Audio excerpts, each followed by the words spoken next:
नमस्कार दोस्तों, मेरे YouTube चैनल पर आप सभी का स्वागत है। और आज के इस वीडियो में हम आपके लिए लेकर के आए हैं घात, घातांक और करणी। ठीक है, ये बेहद महत्वपूर्ण टॉपिक माना जाता है वनडे एग्जाम की दृष्टि से। तो हम ऐसा प्रश्न लेकर के आए हैं, ये जो प्रश्न है विभिन्न महत्वपूर्ण परीक्षाओं में पूछे जा चुके हैं और आगे भी इनके पूछे जाने की संभावना है ना। तो इस पैटर्न पे आगे परीक्षाओं में प्रश्न पूछे जा सकते हैं, तो काफ़ी इम्पोर्टेंट है, तो आप इसको ध्यान से देखिएगा।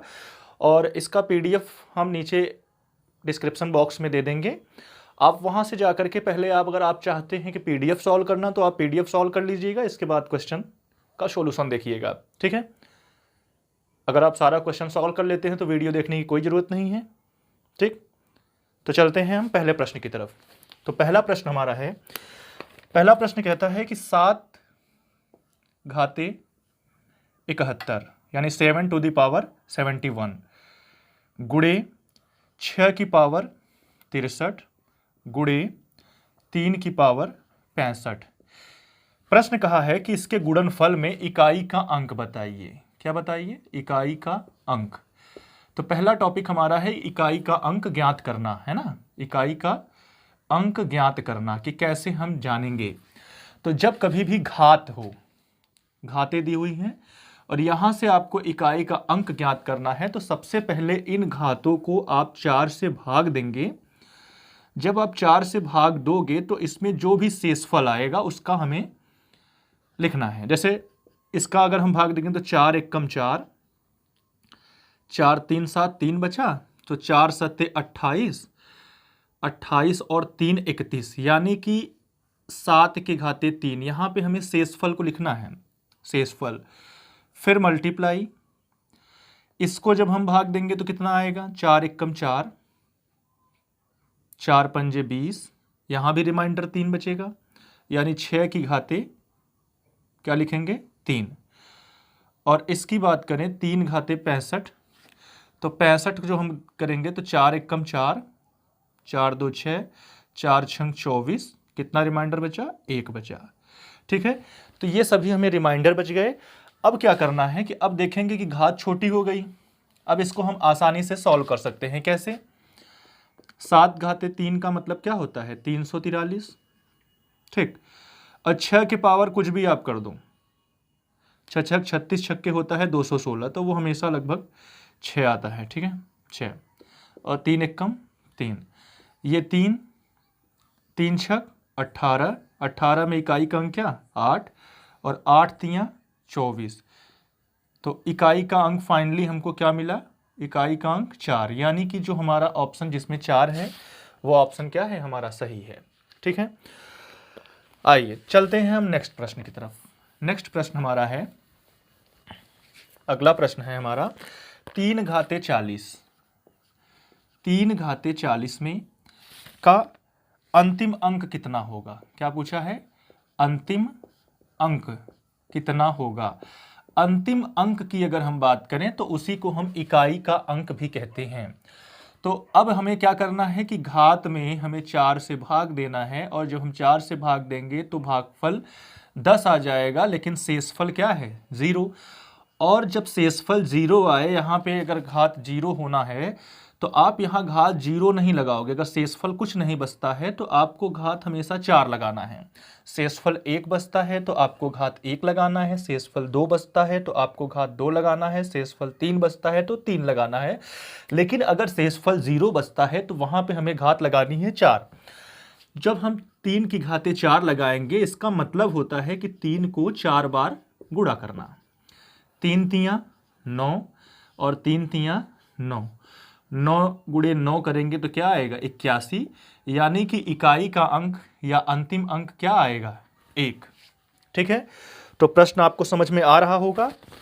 अब इसके बाद हम चलते हैं नेक्स्ट प्रश्न के लिए। अगला प्रश्न हमारा है प्रश्न नंबर 3। प्रश्न नंबर 3 में है कि 3 गुणे 38 गुणे 537 गुणे 1256 में आपको बताना है कि इसके गुणनफल में इकाई का अंक क्या आएगा? इकाई का अंक क्या आएगा? तो आपको ऐसे प्रश्नों में क्या करना है कि यहां से हमें केवल इकाई के अंक से मतलब है।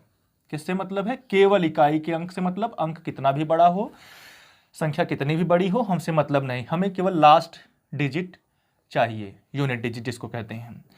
तो 3 का जब गुणा हम 8 में करेंगे तो 8 तियां 24, 4, फिर यहां इकाई का अंक क्या बचा? 4, और 4 का गुणा हम करेंगे 7 में तो 7 चौक 28, इकाई का अंक कितना? 8।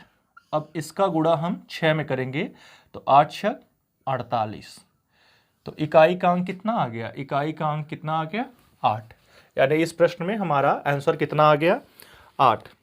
ठीक है, अब हम अगला प्रश्न देखते हैं। अगला प्रश्न हमारा है कि संख्या 6 की घात 256, 6 की घात 256 माइनस 4 की घात 256 में आपको इकाई का अंक बताना है। में क्या बताना है? इकाई का अंक बताना है। तो हम उम्मीद करेंगे कि आप इस प्रश्न को खुद से लगाओगे, है ना? तो इस प्रश्न को आपको खुद से लगाना है। ठीक, अब हम अगला प्रश्न देखते हैं। अगला प्रश्न हमारा है पांचवा प्रश्न हमारा है कि निम्नलिखित को अवरोही क्रम में, अवरोही क्रम का मतलब क्या होता है? घटते क्रम। किस क्रम में लिखना है? अवरोही क्रम में इसको लिखना है। तो संख्याएं हमको क्या क्या दे रखी हैं? 3 √4, ये क्यूब निकालना है इसका। ठीक, फिर √2, फिर ये 6 और ये √3 और ये 4, ये √5। आपको यहां मैं कुछ चीजें स्पष्ट कर दूं कि देखिए 3√4 अगर ऐसे बड़ा सा लिखा जाए तो इसका मतलब है 3 का गुणा 4 में किया गया है, लेकिन ये छोटा सा 3 लिखें और इस तरीके से अगर इसको बनाएं तो दोनों का मतलब जो होता है अलग अलग होता है। यानी ये 3√4 है और ये क्या है कि 4 का घनमूल निकालना है। क्या निकालना है? 4 का घनमूल निकालना है। तो चीजें स्पष्ट हो गई।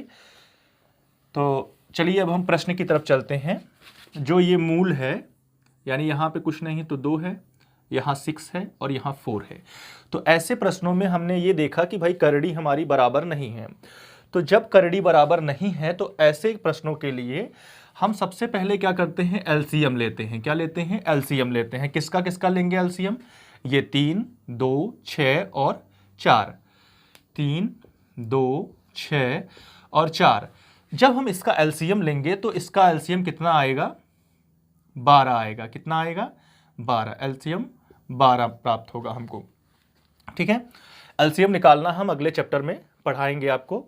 तो अब जब एलसीएम 12 आ गया तो आपको क्या करना है? जैसे ये 4 है तो उसको 4 ही लिखना है, बाहर 12 लिखना है। जैसे ये √2 है, बाहर आपको क्या लिखना है? 12 लिखना है। जैसे ये 3 है रूट में, तो यहाँ पे आपको लिखना है 12।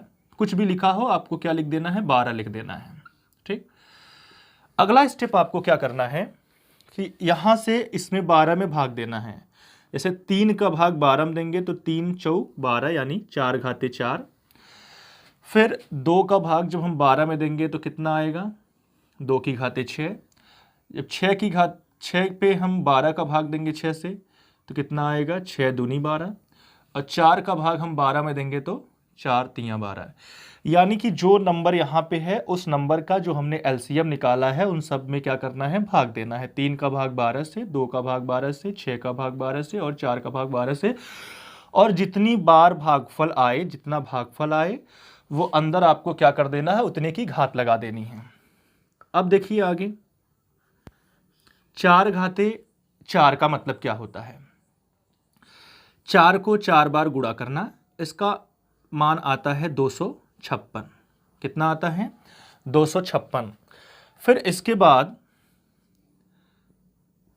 2 की घाते 6 की अगर हम बात करें तो 2 दूनी 4, दूनी 8, दूनी 16, दूनी 32, दूनी 64। कितना आ जाएगा?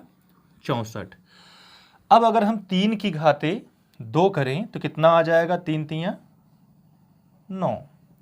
फिर हम बात करें कि इसका तो कितना आ जाएगा, 5 की पावर 3 125। अब आपको क्या करना था कि इसको अवरोही क्रम में यानी घटते क्रम में लिखना है, यानी सबसे पहले आपको सबसे बड़ा लिखना है, फिर छोटा, फिर सबसे छोटा लास्ट में। तो इसमें आप कंपैरिजन नहीं कर पाओगे कि है क्या, लेकिन यहां पर आपने देखा कि सबके बाहर 12 लिखा हुआ है, यानी करणी एक तरीके से हम अब समझ में आने लगा कि कौन सी संख्या बड़ी है, कौन सी संख्या छोटी है। तो सबसे पहला नंबर हमारा क्या है, बड़ा, सबसे बड़ा है, यानी पहले नंबर पे ये आएगा। पहला नंबर हमारा क्या है, ये फर्स्ट नंबर पे आएगा, ठीक। फिर सेकंड नंबर की लगी हम बात करें तो देखिए 125 वाला है, यानी ये हमारा क्या है, दूसरे नंबर पे आएगा। फिर क्या आएगा, ये आएगा आपका तीसरे नंबर पे, और फिर ये आएगा कौन से नंबर पे, चौथे नंबर पे। तो यानी आपका जो क्रम है वो क्या हो जाएगा, √4, 4, √5, फिर 2, √2, और फिर 6, √3। तो ये क्रम आपका आ जाएगा। तो चीज़ें आपको समझ में आ गई होंगी। फिर चलते हैं हम अपने अगले प्रश्न के लिए। अगला प्रश्न हमारा है, एक सेकेंड, अगला भी प्रश्न इसी पैटर्न पे है, तो थोड़ा सा आप अगर इसको समझ में आ गया होगा तो अगला प्रश्न आपको आराम से समझ में आएगा। अगला प्रश्न है प्रश्न नंबर 6, 3√4, 4√6, 6√15 तथा 12√245 में आपको सबसे बड़ा संख्या बतानी है। सबसे बड़ी संख्या कौन सी है, कौन सी सबसे बड़ी संख्या है, ठीक है। तो इसको ज्ञात करने के लिए जैसे पिछले प्रश्न में हमने बताया कि इसका आपको क्या करना है, एलसीएम लेना है। किसका, 3 का, 4 का, 6 का और 12 का। 3, 4, 6 और 12 का जब आप एलसीएम लोगे तो इसका एलसीएम आएगा आपका 12, ठीक है। क्या आएगा, 12। तो इसके बाद हमें क्या करना है, जैसे ये √4 है, √6 है, √15 है, और ये √245 है, करणी 245 है। तो आपको एलसीएम जो लघुत्तम हमने निकाला है उसको बाहर लिख देना है, ऐसे सब में 12 12 12, ठीक है। अब जैसे यहाँ पे 3 है तो 3 से इसमें भाग देंगे तो 3 चौक 12, 4 का इसमें हम भाग देंगे तो 4 तियां 12, 6 का जब हम इसमें भाग देंगे तो 6 दूनी 12, और यहाँ पे चूंकि 12 है तो इसमें भाग देने की जरूरत नहीं, 12 × 12 तो घात 1 लग जाएगी, ठीक है। फिर जब हम इसको अगले स्टेप में आएंगे, अगले स्टेप में आपको क्या करना है, जो बाहर 12 लिखा है उसको आपको कुछ करना नहीं, अंदर की घात का मान आपको लिख देना है। जैसे 4 की घाते 4, 256, ठीक। फिर 6 की घाते 3, 216, फिर 15 घाते 2, 225, फिर क्या है 245।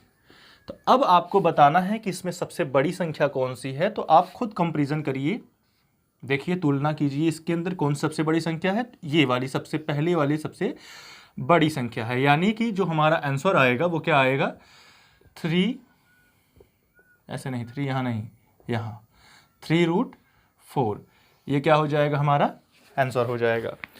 चलिए अब हम अगले प्रश्न के पास चलते हैं। अगला प्रश्न हमारा है 7वां प्रश्न। तो एक बार तो 7वां प्रश्न है, निम्नलिखित संख्या में से कौन सी संख्या सबसे छोटी है। आपको प्रश्न दे रखा है 0.5 की घात 2, करणी 0.49 यानी 49, फिर दे रखा है करणी, यहाँ पे 3 है, आपको घनमूल निकालना है, 0.008, और फिर है 0.23, में कौन सी सबसे छोटी संख्या है, यानी यहाँ पे आपको बताना है सबसे छोटी संख्या कौन सी है। तो सबसे छोटी संख्या आपको बताने के लिए आपको फिर यहाँ पे करणी जो है उसका तुलना करना पड़ेगा। जैसे 0.5 की घाते 2, तो आप 0.5 को 2 बार लिखना। 0.5 की घाते 2 का मतलब क्या, 0.5 को 2 बार लिखना, 5 बच्चे 25, और फिर एक अंक बाद दशमलव, और फिर यहाँ भी एक अंक बाद दशमलव। तो टोटल कितने अंक बाद हो गए, टोटल आपको 2 अंक बाद दशमलव लगाना है, यानी 1 अंक 2 अंक, यानी क्या हो जाएगा 0.25। यानी कि 0.5 का जब हम स्क्वायर करेंगे तो क्या प्राप्त होगा हमको 0.25। अगर इसे हम देखें तो क्या है 0.49, तो 49 का वर्गमूल क्या होता है 7 होता है, तो ये हो जाएगा 0.7। चूंकि देखो यहाँ पे 2 डिजिट है, 2 अंक है यहाँ पे, तो यहाँ पे 2 अंक हैं, तो यहाँ पे एक अगर हम 0 लगा दें तो इससे मान में कोई फर्क नहीं पड़ता है अगर आपने पीछे 0 लगा रखा है तो इसका मतलब है कि ये भी 2 अंक दशमलव के इधर, ये भी दशमलव के दाहिने तरफ 2 अंक हैं। तो इससे तुलना करना आपके लिए आसान हो जाता है। इसकी अगर हम बात करें तो ये 8 का जो घनमूल होता है वो होता है 2। ठीक, अब चूंकि घनमूल है तो किसी भी चीज को हम जब 3 बार गुणा किए होंगे तब जा करके यहाँ पे 0.3 स्थान पे गया होगा। इसका मतलब यहाँ पे हम लिखेंगे 0.2। ठीक, कैसे कि जैसे हम 0.2 को 3 बार अगर हम गुणा करें 0.2 को, तो आप देखेंगे 2 दूनी 4 दूनी 8 आएगा, और 1 अंक 2 अंक और 3 अंक बाद दशमलव। चूंकि यहाँ पे अंक नहीं है तो हम 0 0 लगा करके ये बना देंगे। तो जब इसका हम घनमूल निकालेंगे तो इसका घनमूल क्या आएगा, ये आएगा, क्या आएगा 0.2। फिर पीछे दाहिनी तरफ 2 अंक सब में है तो हम इसमें भी एक 0 लगा करके 2 अंक बना लेंगे, और जो लास्ट वाला है वो उसमें कुछ भी करने की जरूरत नहीं है क्योंकि वो पहले से ही सॉल्व है। अब चूंकि आपको बताना क्या है कि सबसे छोटी संख्या, तो आप खुद देखिए कि इसमें सबसे छोटी संख्या कौन सी है। तो सबसे छोटी संख्या ये है 0.2, यानी कि इसका मान कौन सा है, ये। ठीक है, तो ये हमारा क्या है, सबसे छोटी संख्या है। ठीक, अब अगले प्रश्न पे हम चलते हैं, प्रश्न नंबर 8। प्रश्न नंबर 8 देखते हैं क्या है। तो चीज़ें चूंकि स्पष्ट हो रही हैं, अगर जिसको भी डाउट होगा तो आप कमेंट करिएगा, हम आपको फिर से बताएंगे। प्रश्न नंबर 8 की अगर हम बात करें तो आपको संख्या दिया गया है ये 3, ये करणी में 9, फिर करणी में 3, फिर ये 4, करणी में 16, फिर ये 6, करणी में 80 में सबसे बड़ी संख्या कौन सी है, क्या बताना है, सबसे बड़ी संख्या कौन सी है, सबसे बड़ी संख्या कौन सी है। ठीक है, सबसे बड़ी संख्या अगर आपको यहां बतानी है तो फिर वही प्रोसेस आपको करना है, किसका, 3, 2, 4 और 6 का आपको क्या निकालना है, एलसीएम निकालना है। क्या निकालना है, एलसीएम निकालना है। तो यहां पे क्या हो जाएगा, एलसीएम इसका भी क्या आ जाएगा, 12 आ जाएगा। क्या आ जाएगा, 12। तो उसी तरीके से हम यहां भी करेंगे कि आपको क्या करना है, जैसे करणी में 9 है, करणी में 3 है, करणी में 16 है और करणी में 80 है। ठीक है, फिर आपको यहां बाहर क्या लिखना है, 12 12 12 और ये 12। ठीक है, फिर इसके बाद आपको क्या करना है, यहां से भाग देना है इस नंबर से, 3 चौक 12 यानी 4, फिर यहाँ 2 6 12, यहाँ 4 3 12 तो 3, यहाँ 6 6 दूनी 12। ठीक है, तो अब उम्मीद करते हैं कि ये वाला प्रश्न आप खुद से कर लेंगे। अगर नहीं कर पाएंगे आप सॉल्व करके इसको आप कमेंट में बताइएगा कि इसका आंसर क्या होगा, और अगर आप नहीं सॉल्व कर पाओगे तो हम आपको बताएंगे कैसे इसको सॉल्व करना है। ठीक है, तो इसके बाद का जो प्रोसेस है आपको पता है, आप इसको कैलकुलेशन करके इसको सॉल्व करिएगा। और हम चलते हैं नेक्स्ट प्रश्न के लिए। अगला प्रश्न हमारा है प्रश्न नंबर 9।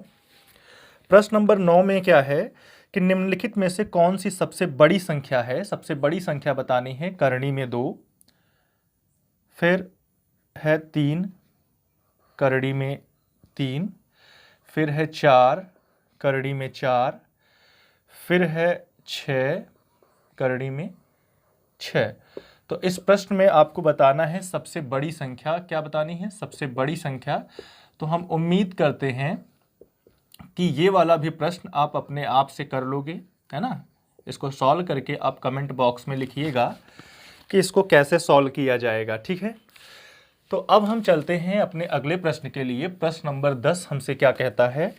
प्रश्न नंबर 10 में है, क्योंकि अब हमने सीख लिया है, क्या सीख लिया है, करणियों की तुलना करना। आप बता सकते हो कि जैसे कोई चीज़ मान करणी में दिया है, आप उसमें बता सकते हैं कि कौन सी संख्या बड़ी है, कौन सी संख्या छोटी है, ठीक है। अब हम सीखेंगे भाई कि घात की तुलना कैसे करते हैं। अगर आपको घात की तुलना करना, घात की तुलना कैसे करेंगे, तो आइए अब हम प्रश्न में देखते हैं। अगला प्रश्न जो हमारा है वो है घात की तुलना पर आधारित, यानी 3 घाते 50, 4 घाते 40, 5 की घाते 30 तथा 6 की घात 20। निम्नलिखित में से कौन सी सबसे बड़ी संख्या होगी। क्या बताना है, निम्नलिखित में से कौन सी सबसे बड़ी संख्या होगी, ठीक है। तो ऐसे प्रश्नों में, चूंकि यहाँ पे देखिए आप घात सब अलग अलग हैं और इतनी बड़ी घात का मान हम निकाल भी नहीं पाएंगे, और इससे अब हम बता नहीं पाएंगे कि कैसे कौन सी संख्या बड़ी है। तो इसको सॉल्व करने के लिए सबसे पहले हमें क्या करना होता है, इसका एलसीएम नहीं एचसीएफ निकालना होता है। जैसे 50, 40, 30 और 20 का हमें क्या निकालना है, एचसीएफ निकालना है ना, म स प निकालना। तो जब इसका हम म स प निकालेंगे तो इसका म स प आएगा 10, ठीक है। म स प ल स प हम लघुत्तम महत्तम वाला जब चैप्टर स्टार्ट करेंगे उसमें हम आपको बताएंगे कि कैसे निकाला जाता है, ठीक है। तो अब चूंकि देखिए 50 है, 40 है, 30 है और 20 है, तो यहाँ पे अगर हम देखें तो 5 गुणे 10 50, 4 गुणे 10 यानी 40, 3 गुणे 10 यानी 30 और 2 गुणे 10 यानी 20, ठीक है। अब जैसे 3 घाते 50 है, तो 3 घाते 50 को ये जो इधर जो देखो 10 10 सब में है, तो 10 की घात हमें सबसे ऊपर लगानी है। कहाँ लगानी है, सबसे ऊपर लगानी है। यानी कि यहाँ पे जैसे 3 घाते 50 है तो हम 50 को यहाँ पे 5 रखेंगे और बाहर रखेंगे 10, ठीक है। ऐसे ही हम सब में रखेंगे। जैसे 4 घाते 40 है तो अंदर 4 घाते 4 और बाहर आप रखोगे क्या, 10। अगले में अगर हम देखें तो 5 की घाते 3, क्योंकि यहाँ पे 3 है ना, तो 3 उसकी घाते 10। अगला है 6 घाते 20, तो 6 घाते 20 में 20 को हमें क्या लिखेंगे, 6 घाते 2 और 10, ठीक है। तो अब देखते हैं हम इसको जब हम सॉल्व करेंगे तो किस तरीके से ये सॉल्व होता है। आइए अभी हम आपको बताते हैं। अब जैसे 3 घाते 5 है, तो 3 घाते 5 आपको 3 को 5 बार गुणा करेंगे तो आएगा 243। कितना आएगा, 243। इसकी घाते क्या है, 10 है, ठीक। 4 घाते 4 का मतलब होता है 256। 4 घाते 4 का क्या मतलब होता है, आप 4 को 4 बार गुणा करोगे तो आप देखोगे कि आएगा 256 की घाते 10। और इसकी अगर हम बात करें 5 घाते 3 तो आएगा 125। 125 की घाते क्या, 10 आएगा। और 6 की घाते 3 अगर हम करें 6 6 36 और 36 घाते 10। अब यहाँ पे आपको तुलना करना काफ़ी आसान हो गया कि कौन सी संख्या सबसे बड़ी है, कौन सी संख्या छोटी है। तो अब आप बता पाओगे कि कौन सी संख्या बड़ी है, कौन सी संख्या छोटी है। यानी यहाँ पे हमारी सबसे बड़ी संख्या कौन सी है, तो 4 घाते 40, क्योंकि 256 घाते 10 सबसे बड़ी है, यानी सेकेंड नंबर पे। तो सेकेंड नंबर वाला जो नंबर है, तो यहाँ पे हमारा जो आंसर आएगा क्या आएगा, 4 घाते 40, यानी सबसे बड़ी संख्या कौन सी होगी, 4 घाते 40 होगी, ठीक है। तो इस वीडियो में बस इतना ही। आगे के प्रश्न अगले वीडियो में पढ़ेंगे, ठीक है।